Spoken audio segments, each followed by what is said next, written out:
Namo tassa bhagavato arahato sama sambuddhassa. Namo tassa bhagavato arahato sama sambuddhassa. Namo tassa bhagavato arahato sama sambuddhassa. Jangan terlena dalam kelengahan, jangan terikat pada kesenangan-kesenangan indria.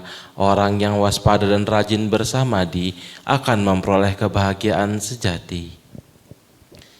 Baik, Bapak Ibu Saudara, senang bisa bertemu dengan Bapak Ibu Saudara pada malam SPD ini.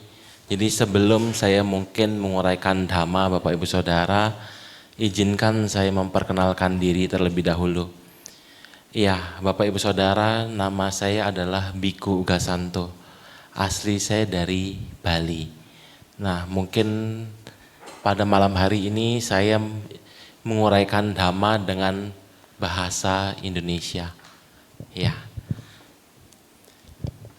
Bapak Ibu Saudara, bila kita melihat kehidupan kita sehari-hari, dari pertama kali kita membuka mata dan juga kemudian beraktivitas, kemudian sampai kita tidur kembali pada malam hari. Dalam satu hari itu banyak sekali hal yang terjadi, baik hal yang menyenangkan maupun hal yang tidak menyenangkan, ataupun juga ada bahaya di setiap apa yang kita lakukan. Nah, contohnya saja, bila kita tidak memiliki perhatian atau sati, saat kita bangun pagi terburu-buru karena terlambat mungkin bangun, kita bisa terjatuh. Ataupun misalkan ibu-ibu pagi-pagi, kalau anaknya udah telat itu bingung. Jadi belum nyiapin sarapan, belum apa, itu bisa tangannya tergores oleh pisau. Ataupun bisa menjatuhkan barang, dan juga para bapak-bapak yang mungkin punya tugas untuk antar anaknya sekolah pagi-pagi. Kalau anaknya telat bangun, kalau bawa kendaraan itu luar biasa kenceng. Nah, itu bisa menyebabkan kecelakaan. Jadi ada bahaya-bahaya yang mengincar kita setiap hari. Tapi kadang kita selalu merasa bahaya-bahaya ini bersumber dari luar diri kita. Memang betul ada bahaya-bahaya yang bersumber dari luar diri kita. Tapi tidak bisa dipungkiri juga Bapak Ibu Saudara bahwa ada bahaya-bahaya yang mengincar, yang bersumber sebenarnya dari dalam diri kita. Untuk itulah pada malam hari ini saya ingin menguraikan dhamma berkaitan dengan 4 macam bahaya. Kalau kita melihat pengertian dari bahaya menurut KBBI atau Kamus Besar Bahasa Indonesia adalah yang mungkin mendatangkan kecelakaan, bencana, kesengsaraan, kerugian, kehancuran ataupun penderitaan. Itulah arti dari kata bahaya. Kalau kita membahas bahaya, kita tidak akan bisa lepas dari membahas 2 macam bahaya, yaitu yang pertama adalah yang sumbernya itu dari luar diri kita. Seperti tadi, misalkan dari orang lain. Misalkan ada orang yang menabrak kita, itu sumbernya dari orang lain. Atau misalkan kita digigit serangga, atau kalau orang yang alergi racun serangga itu kalau digigit lebah bisa masuk rumah sakit. Atau digigit ular, itu bahaya dari luar. Atau dari cuaca, atau bencana alam, dan lain sebagainya. Itu adalah bahaya-bahaya yang mengincar faktornya dari luar diri kita. Mungkin bisa dicegah dengan cara kita waspada dan berhati-hati. Tapi itu tidak bisa kita kendalikan. Karena itu sumbernya bukan dari diri kita. Kemudian yang kedua adalah bahaya yang bersumber dari dalam diri kita atau internal. Bahaya yang bersumber dari dalam diri sering disebut sebagai faktor manusia atau human factor. Adalah segala bentuk perilaku, kondisi, fisik, psikologis atau sikap batin seseorang yang berpotensi menyebabkan cedera, sakit ataupun kerugian lainnya. Tapi fokus pada pembahasan malam hari ini bukan faktor dari luar, bahaya dari luar, tapi adalah bahaya yang bersifatnya bersumber dari dalam diri kita.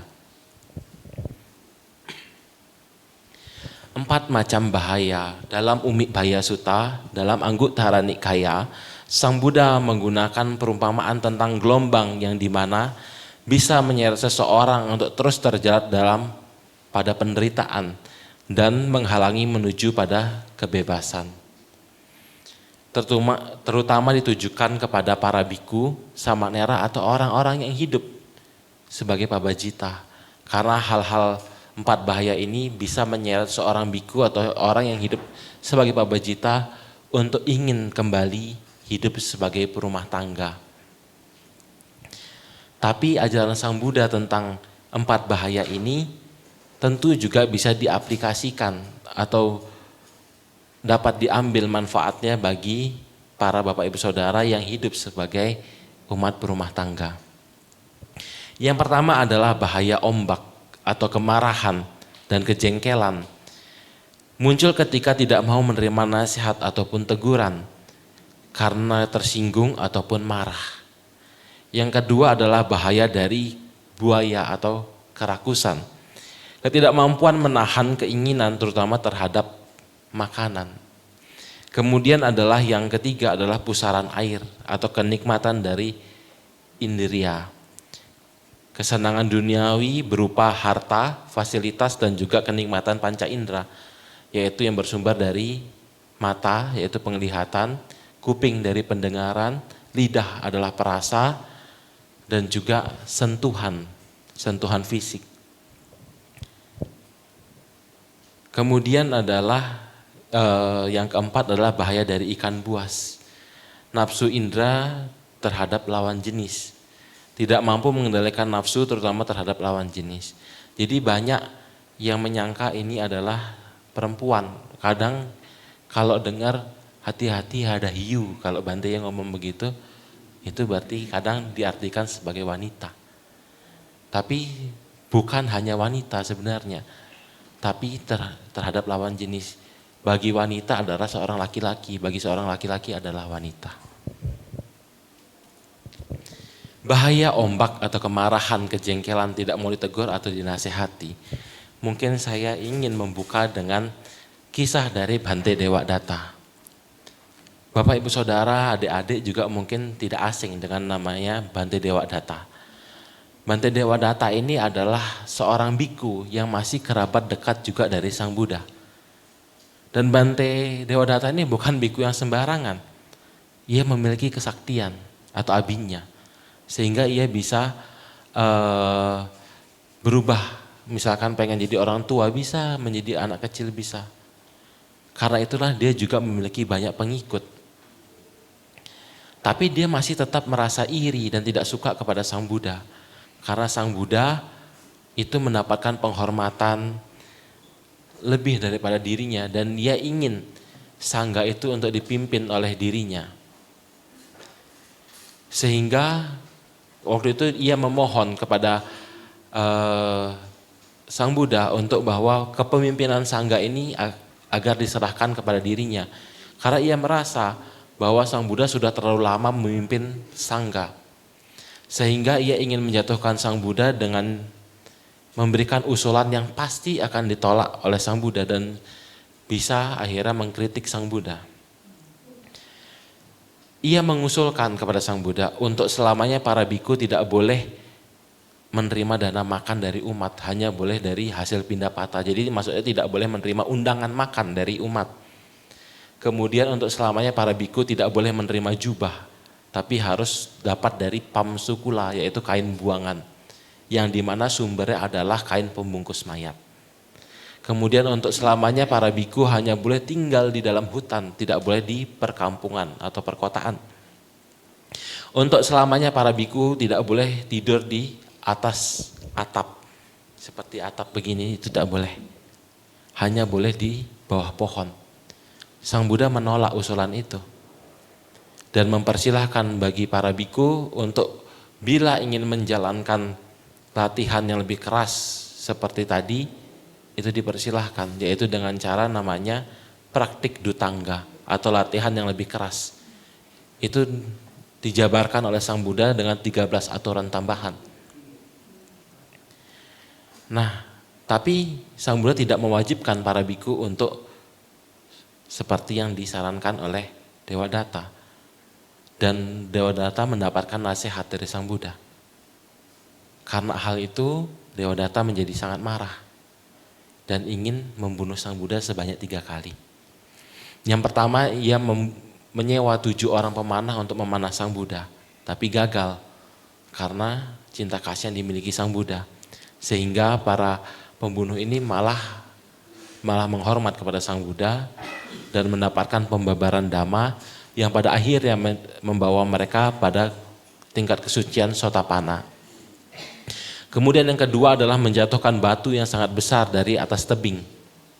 Tapi itu pun gagal, karena batu yang dijatuhkan dari atas tebing ini menghantam dinding-dinding tebing sehingga menjadi pecahan batu yang lebih kecil.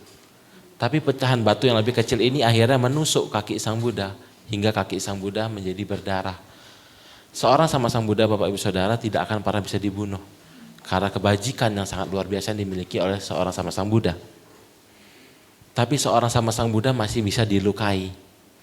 Tapi melukai sama Sang Buddha berarti adalah perbuatan namanya garuka kama atau karma buruk yang sangat berat, yang dikatakan bahwa setelah kelahiran ini ia pasti akan masuk ke dalam neraka. Nah, kemudian karena gagal lagi, yang ketiga kali adalah membuat gajah Nalagiri menjadi mabuk. Coba Bapak Ibu Saudara bayangkan kalau Bapak Ibu Saudara diserang oleh seekor gajah yang marah. Kita terinjak mati atau kita dilempar oleh seekor gajah, kita pasti akan mati. Tapi karena cinta kasih yang dimiliki oleh Sang Buddha, gajah yang mabuk ini malah menjadi tersadar dan bahkan menghormat kepada Sang Buddha. Nah, setelah gagal dalam percobaannya ini, Dewadatta itu kehilangan kesaktiannya sehingga ditinggalkan oleh sebagian besar muridnya. Kemudian dikatakan juga Dewadatta menjadi sakit keras sehingga karena menyesal akhirnya ingin bertemu dengan Sang Buddha, tapi gagal karena Sang Buddha mengatakan juga bahwa Dewadatta tidak akan pernah bisa menemui Sang Buddha. Nah, terbukti waktu perjalanan ingin menemui Sang Buddha, Dewadatta ini saat ditandu oleh murid-muridnya, saat beristirahat, saat kakinya menyentuh tanah, bumi ini terbelah dan masuk ke dalam neraka Awici yang dikatakan adalah neraka yang paling dalam, yang dimana masa berlakunya karma buruknya ini adalah seperti sebuah gunung yang sangat besar yang terbuat dari marmer. Itu setiap 100 tahun ada seorang yang lewat dan menggosok gunung marmer itu dengan kain sutra. Sampai akhirnya gunung itu habis, selama itulah dia terlahir di alam neraka Awici. Jadi karena itulah Bapak Ibu Saudara, karena kemarahan tidak bisa mengendalikan amarah, seseorang menderita begitu lama. Padahal segala fenomena itu hanya muncul, berlangsung, dan pasti akan padam. Kalau Bapak Ibu Saudara melihat juga rasa amarah atau kebencian, sebelum amarah itu melukai orang lain, terlebih dahulu sudah melukai diri Bapak Ibu Saudara, terlebih dahulu. Bila diperumpamakan, amarah itu seperti bola api, yang dimana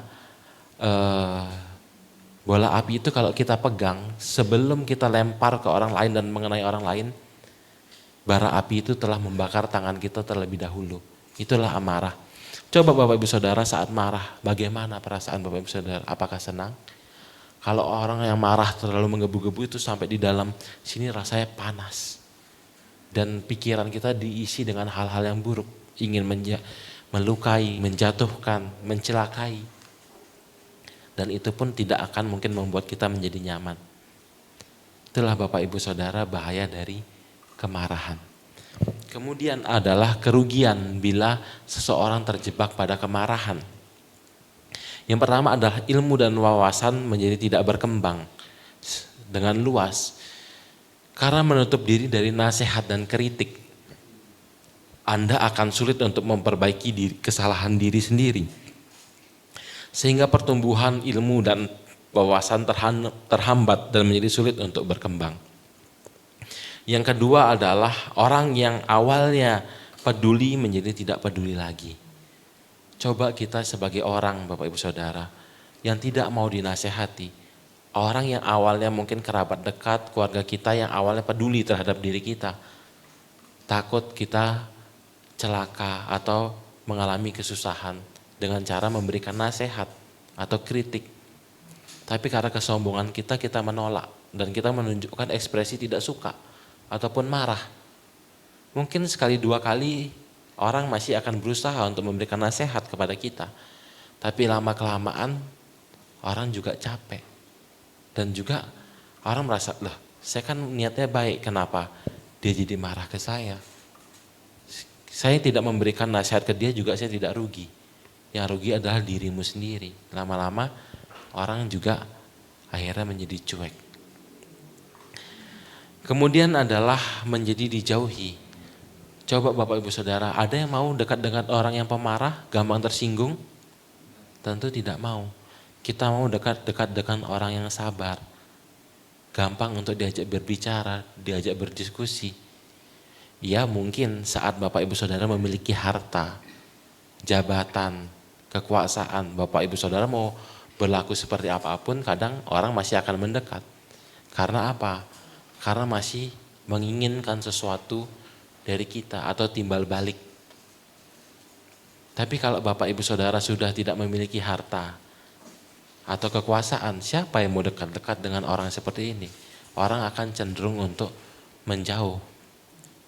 Kemudian adalah kehilangan kesempatan emas untuk maju. Terkadang mungkin orang yang memberikan nasihat terhadap kita itu adalah orang-orang yang memiliki pengetahuan lebih luas daripada kita. Atau mungkin sudah makan asam garam kehidupan itu lebih banyak daripada kita. Sehingga mungkin dia tahu jalan keluar dari permasalahan yang kita hadapi. Mungkin dia terlebih dahulu sudah mengalami hal-hal seperti itu. Sehingga dia bisa memberikan saran agar kita bisa keluar dari kesusahan yang kita hadapi. Tapi karena amarah, ketidaksukaan, mungkin kita merasa dianggap remeh. Jadi kita menolak saran dan kritik itu. Yang dimana mungkin sebenarnya itu adalah saripati yang sudah dia dapat selama dia hidup. Ibaratnya kita itu tidak perlu sulit-sulit, sudah tinggal terima jadi, tinggal terima saja dan aplikasikan. Tapi karena kesombongan dan kemarahan kita menolak saran itu. Sehingga kita kehilangan kesempatan emas sebenarnya untuk maju. Kemudian adalah membawa penderitaan untuk diri sendiri. Tentu dengan cara kita marah, dengan cara kita jengkel, itu sebenarnya kita menyiksa diri kita. Dikatakan adalah sebelum kita terlahir di alam neraka yang sebenarnya, dengan kita mengisi kehidupan kita ini dengan amarah, kebencian, sebenarnya kita sudah merasakan neraka di alam manusia. Karena batin kita dipenuhi oleh ketidaksukaan dan pikiran kita diisi oleh hal-hal yang buruk. Itulah Bapak Ibu Saudara bahaya yang pertama, yaitu adalah bahaya ombak.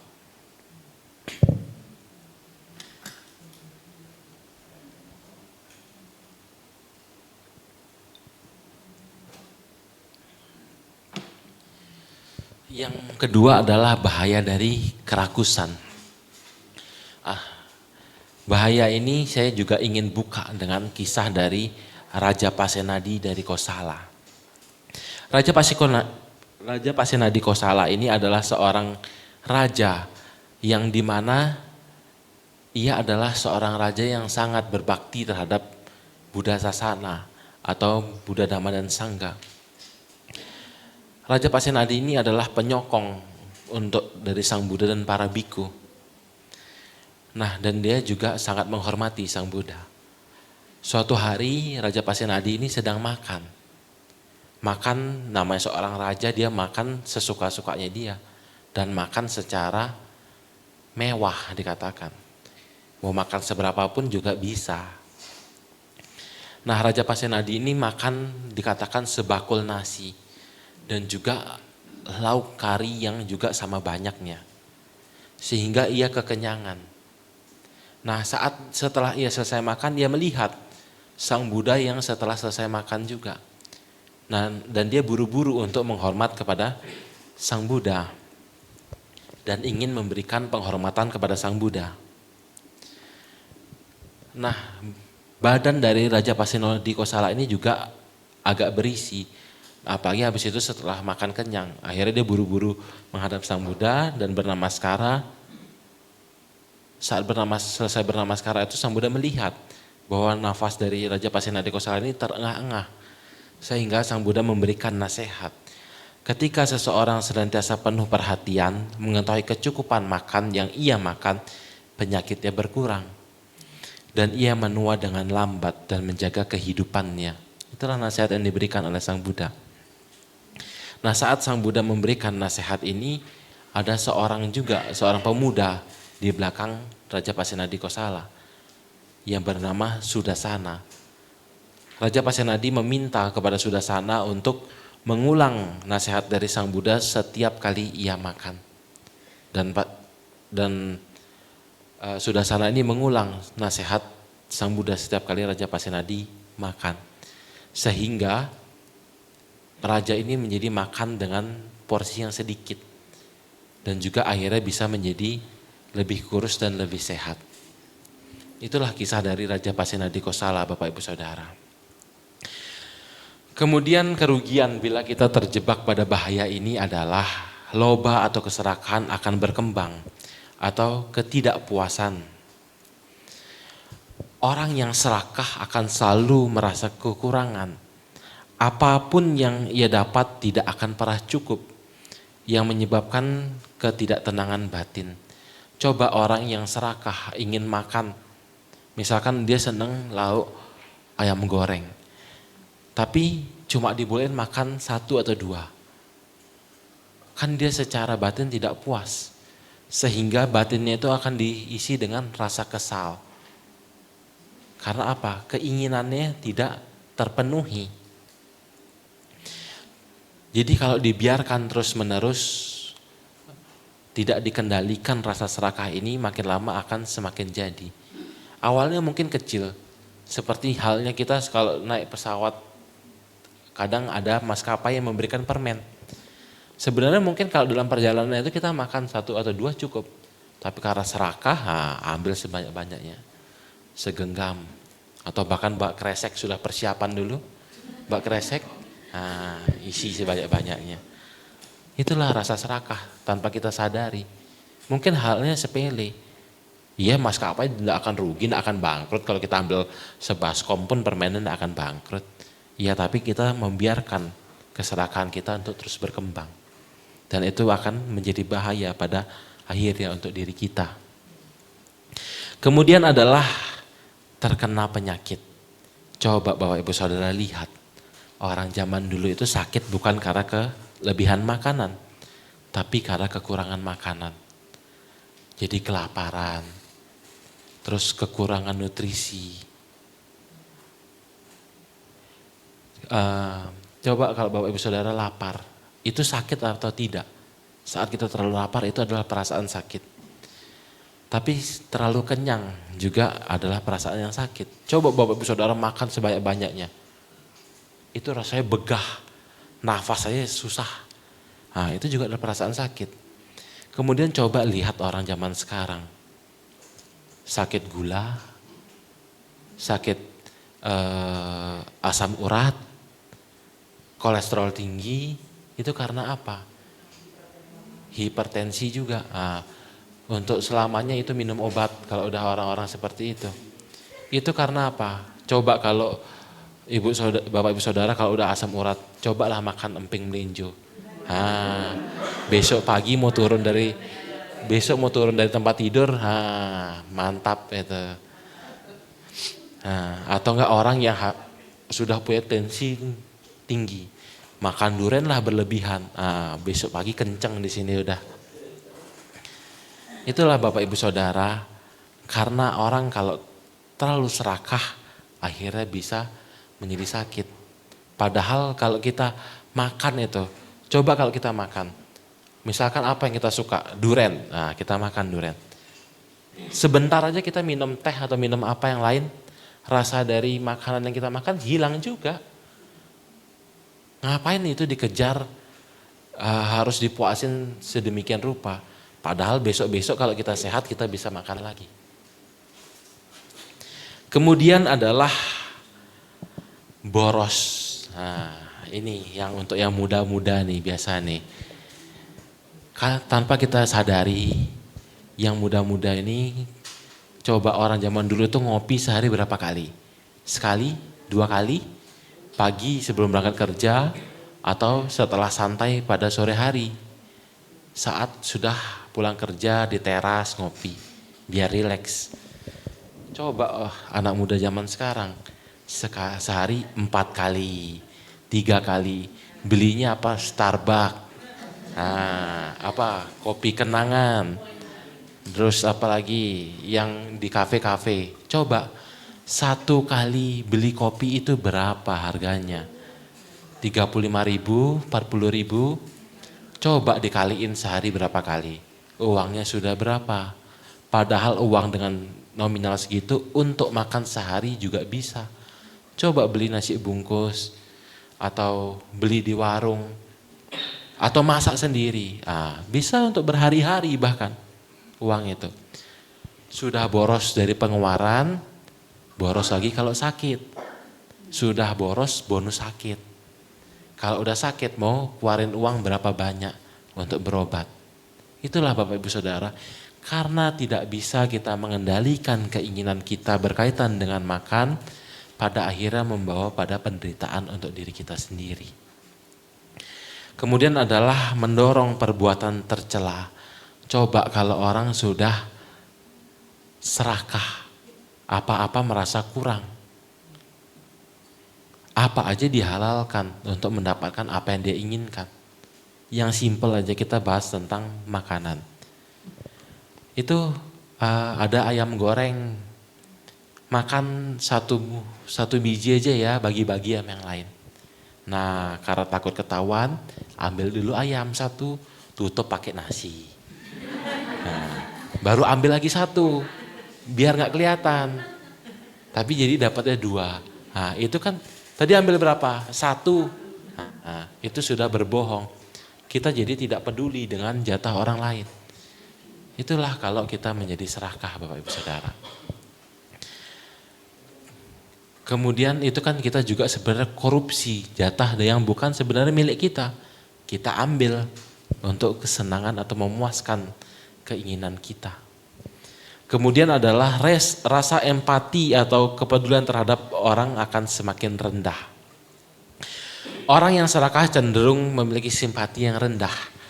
Karena fokus perhatiannya mereka tertuju sepenuhnya pada keinginan diri sendiri. Sehingga mengabaikan perasaan, kebutuhan, batasan orang lain.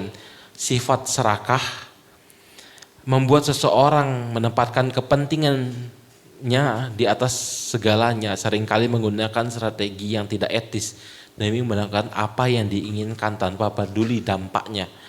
Mendorong perbuatan tercela, sifat ini memicu tindakan kriminal atau tidak terpuji seperti menipu, korupsi, mencuri, dan juga pelit. Itulah bahaya yang kedua, yaitu adalah bahaya dari buaya, yaitu keserakahan. Yang ketiga adalah bahaya dari pusaran air, yaitu kenikmatan indria. Terpikat pada kesenangan duniawi, harta, fasilitas, dan kenikmatan indria lainnya. Saya juga ingin buka dengan kisah dari seorang biku muda. Nah, di Wihara Jetawana itu Bapak Ibu Saudara ada seorang biku yang memiliki murid yang masih biku muda. Nah, biku muda ini diminta oleh gurunya untuk pergilah untuk belajar ke wihara yang lain. Muridnya mengikuti, dia belajar ke wihara yang lain. Kemudian saat dia belajar ini, ternyata ayahnya meninggal dunia. Nah setelah ia kembali ke Wihara Jetawala, pamannya ini menyampaikan kepada dia bahwa ayahmu telah meninggal, tapi ia memberikan warisan berupa 1000 keping emas. Nah karena mendengar ia memiliki warisan yang banyak, ia menjadi tidak fokus dalam berlatih lagi sebagai seorang biku. Karena ia membayangkan punya 1000 emas, wah bisa bersenang-senang sebagai perumah tangga. Kalau sebagai biku tidak bisa bersenang-senang karena ada aturan-aturan winaya. Nah karena itu melihat dia tidak bersemangat lagi dalam berlatih, gurunya ini membawa ke hadapan Sang Buddha. Kemudian Sang Buddha bertanya, apakah benar engkau sudah tidak bersemangat lagi dalam kehidupan sebagai seorang biku? Iya Bante, dia menjawab. Kemudian Sang Buddha bertanya lagi, apakah engkau memiliki bekal bila engkau hidup sebagai perumah tangga? Saya memiliki Bante, orang tua saya memberikan warisan 1000 keping emas.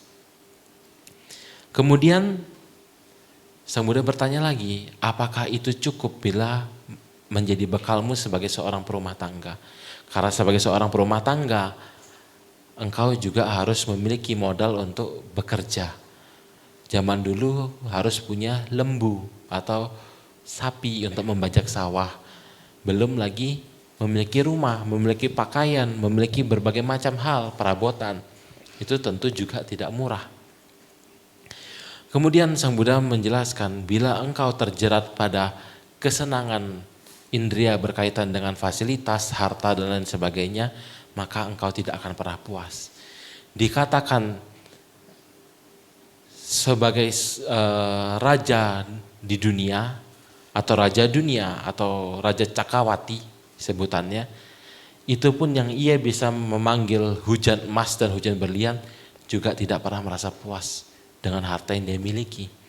Lebih jauh daripada itu, Sang Buddha memberikan kisah dari Mandatu, yaitu adalah salah satu raja dari 4 Catumahrajika dan juga sebagai salah satu pemimpin surga Tawatimsa.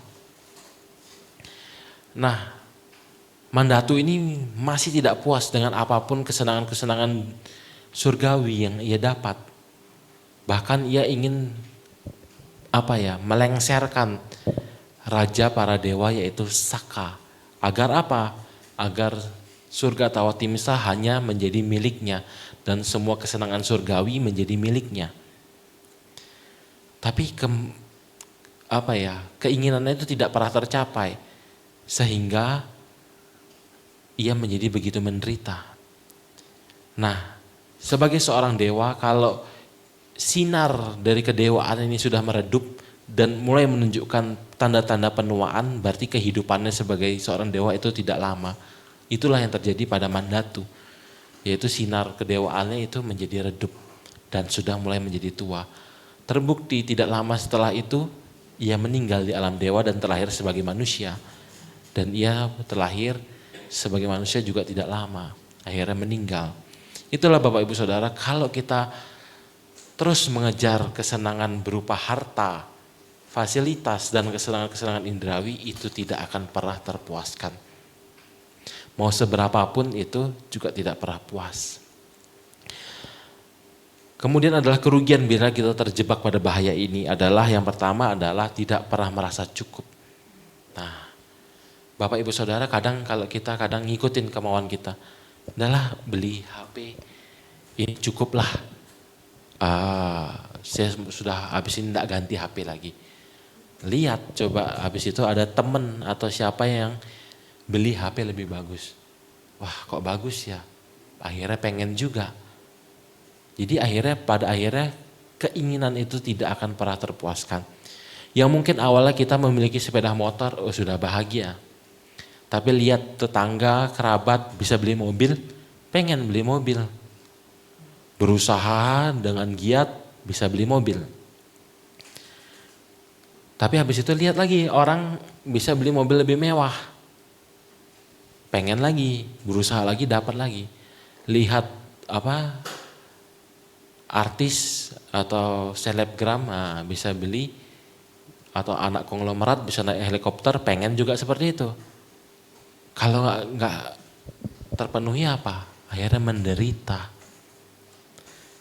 Karena keinginan itu tidak akan pernah bisa terpenuhi. Bisa naik helikopter, pengen punya jet pribadi.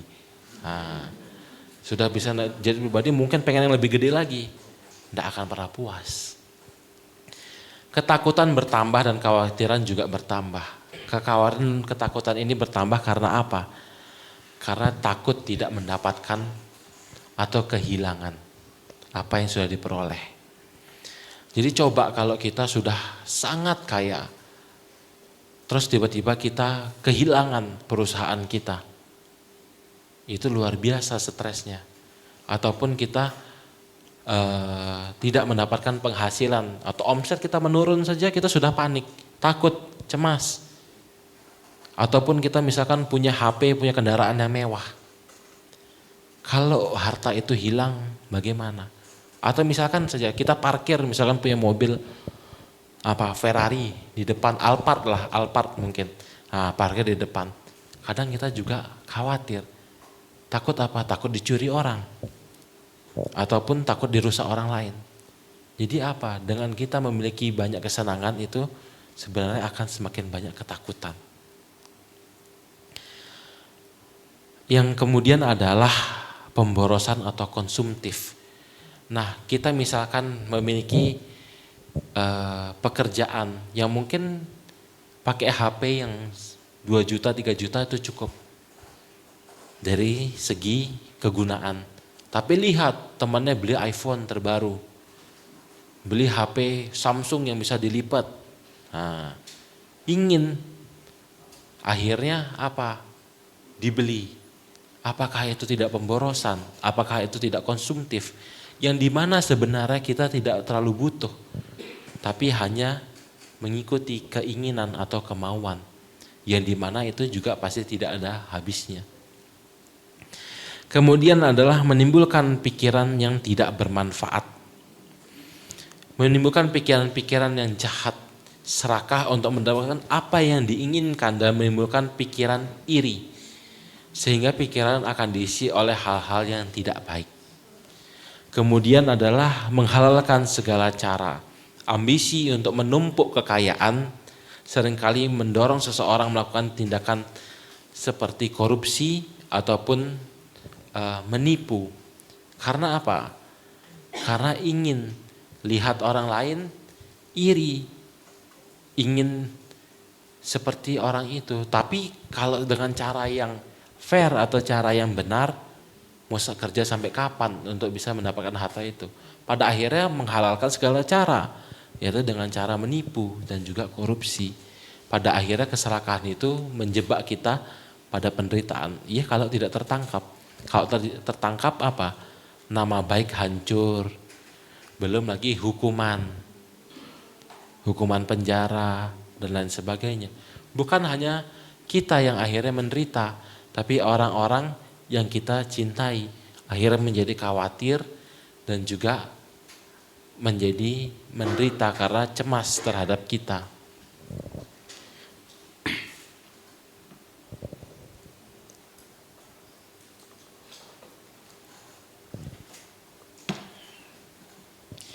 Bahaya yang terakhir adalah bahaya dari nafsu indria terhadap lawan jenis. Nah, saya ingin menceritakan juga dengan kisah Bante Nanda. Bante Nanda ini adalah masih adik tiri dari Sang Buddha. Bapak Ibu Saudara, kalau melihat dari kisah dari Sang Buddha, ibu dari Sang Buddha meninggal setelah 7 hari melahirkan Sang Buddha. Sehingga saudaranya lah yang menggantikan sebagai ibu sambung dari Sang Buddha. Nah, kemudian memiliki anak, yaitu adalah Nanda atau Pangeran Nanda. Pangeran Nanda juga adalah seorang pangeran yang juga rupawan dan juga dari keluarga yang lumayan kuat, kerajaan yang lumayan kuat. Sehingga ia tentu juga dicarikan jodoh yang sebanding. Kemudian ia akan dinikahkan dengan perempuan dari keluarga bangsawan juga yang dikatakan adalah yang tercantik di kerajaan itu, yang disebut diberikan julukan sebagai Janapada Kalyani. Nah, saat hari pernikahan Pangeran Nanda ini, Sang Buddha datang dengan rombongan para biku. Nah, kalau Bapak Ibu Saudara ketahui, banyak keluarga dari Sang Buddha itu sudah hidup sebagai pabacita. Mama angkatnya ini juga sebagai seorang bikuni, anaknya juga sebagai seorang samanera. Dan banyak dari keluarganya itu juga hidup sebagai pabacita. Nah, saat datang itu Sang Buddha, Pangeran Nanda ini menemui Sang Buddha. Apa yang diberikan oleh Sang Buddha kepada Nanda? Adalah memberikan patah muda kepada Nanda. Nah, Nanda ini karena tidak enak untuk meninggalkan atau menyerahkan kembali mangkok ini, jadi mengikuti terus Sang Buddha. Dan akhirnya kembali ke wihara. Lama-kelamaan ia ditabis menjadi seorang biku. Nah, sebagai seorang biku ia tidak bisa berlatih dengan sungguh-sungguh. Karena ia membayangkan dia memiliki kekayaan, memiliki kerajaan, memiliki banyak kesenangan di luar sana, dan memiliki istri yang sangat cantik. Karena itulah dia tidak bisa berlatih sebagai seorang biku dengan sungguh-sungguh. Karena mengetahui hal itu, Sang Buddha mengajak Bante Nanda ini untuk melihat ke alam surga Tawatimsa, melihat dewi-dewi yang ada di situ. Karena Sang Buddha tahu bahwa Nanda ini masih terjerat pada kesenangan pada lawan jenis, yaitu adalah istrinya. Kemudian diajaklah Bante Nanda ini ke alam surga Tawatimsa. Di sana ditanya oleh Sang Buddha, bila istrimu dibandingkan dengan para dewi yang ada di sini, mana yang lebih cantik? Bante, bila istri saya dibandingkan dengan para dewi yang ada di sini, maka istri saya itu seperti monyet yang sedang terbakar, begitu buruk rupa. Nah, padahal di dunia itu adalah yang tercantik dikatakan. Kemudian Sang Buddha mengatakan bahwa engkau bila berlatih dengan sungguh-sungguh, engkau akan bisa mendapatkan. Karena Sang Buddha mengetahui bahwa Bante Nanda ini masih sangat terikat dengan kecantikan lawan jenis. Karena kalau kita berlatih dengan sungguh-sungguh, terlahir di alam dewa itu sangat mudah Bapak Ibu Saudara. Jadi sangat memungkinkan. Nah, setelah itu kembalilah Bante Nanda dengan Sang Buddha ke alam manusia. Nah, Bante Nanda menjadi sungguh-sungguh dalam berlatih, tapi dengan pandangan yang salah, yaitu untuk mendapatkan kesenangan akan lawan jenis di alam surga. Sehingga ia menjadi sangat dicela oleh para biku. Karena itulah ia menjadi merasa malu. Sehingga pada akhirnya ia membuang pandangan yang salah ini dan berlatih dengan sungguh-sungguh. Dengan tujuan yaitu pembebasan dari duka, yaitu nibbana.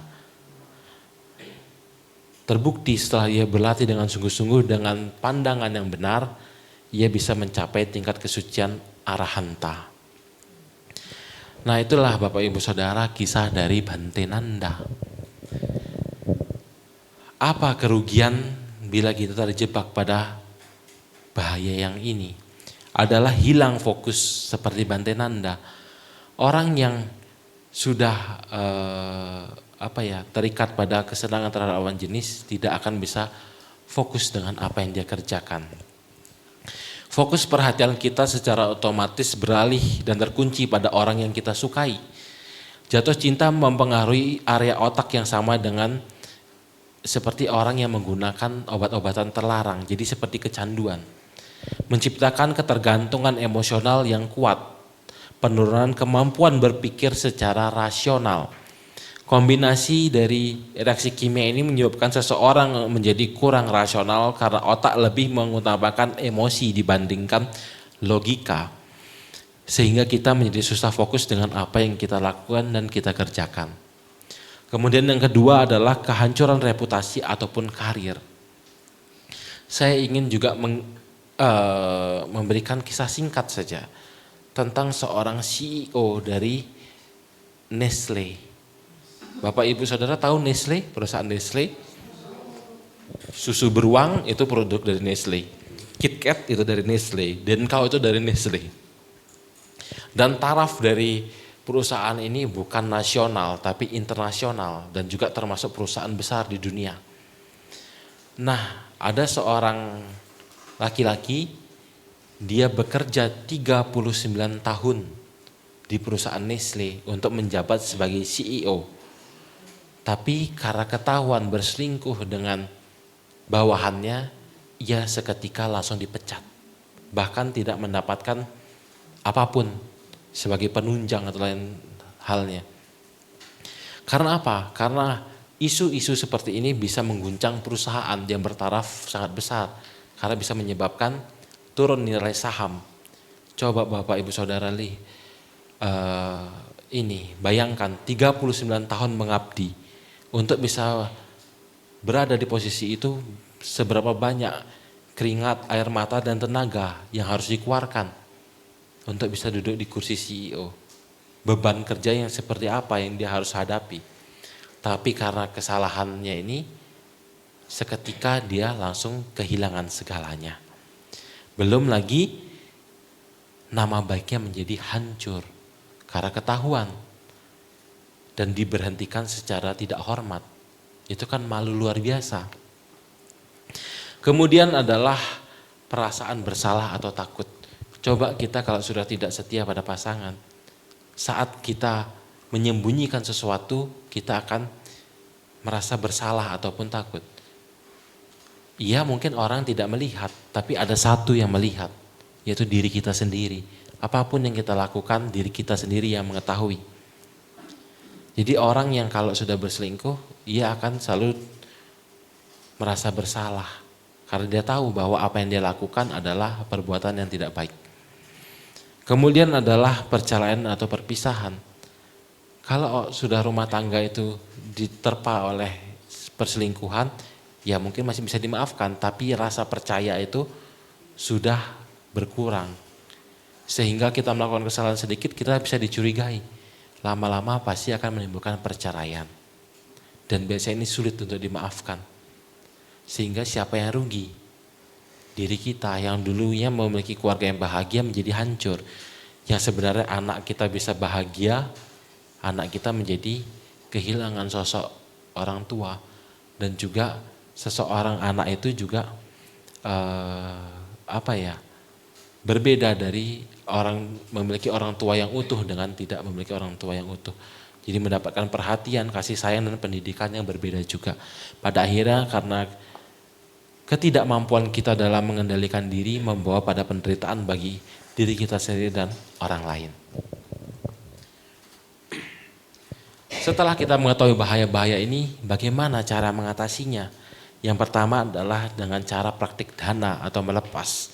Karena dapat mengikis kekotoran batin berupa keserakahan dan kemelekatan yang menciptakan pelindung bagi diri kita sendiri. Jadi belajar melepas baik harta maupun kesenangan.